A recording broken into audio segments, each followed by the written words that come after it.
खेल्छ, विश्वकप पनि 3 पटक खेलिसक्यो। अझै विश्वकप खेल्नका लागि होइन नेपाल चाहिँ कसिएर अगाडि बढेको छ। तर खेलाडीहरूको ह्याप्पी एक्जिट पोलिसी अहिलेसम्म बनिएको छैन। पहिले विनोद भण्डारी 20 वर्ष भयो होला खेले मलाई लाग्छ। तर छोड्ने बेला भइसक्यो। छोड्दै जाँदाखेरि के हातमा लिएर जाने?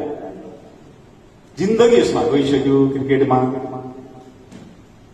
बितिसक्यो। 20 वर्ष खेलेपछि त के लिएर जाने र हेर्दै गर्दाखेरि न त्यो ज्ञानसँग जवाब र स्रोत छ, न सरकारले खेलकुद एलले खेलकुद नियमले कुनै खालको त्यसलाई चाहिँ होइन राष्ट्रका लागि खेल्यो भनेर थोरै पुरस्कार जित्यो भनेर थोरै ताली थोरै हामीले प्रमाणपत्र दियो, खाता मैले पनि हाल्यो होइन, त्यतिकैले सीमित हुने हो के हो?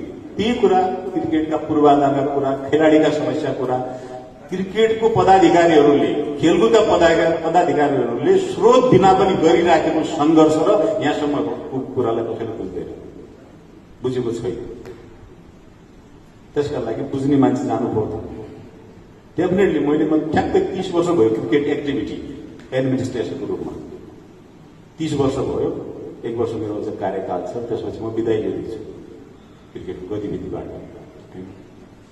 मैले पनि प्रयास गरिरहेको थिएँ यसपालि कमसेकम त नीति निर्माण गर्ने ठाउँमा, निर्णय गर्न सक्ने ठाउँमा व्यक्तिहरू पुग्न सक्यो भने मलाई लाग्छ खेलकुद सेक्टरको खेलाडीहरू भविष्य इन्डियामा 2500 जना पास्ट प्लेयर मिनिमम 40,000 पेन्सन खान्छ। क्रिकेटका मात्रै 2500 जना पुराना प्लेयर मिनिमम सेलेरी 40,000 रहेछ।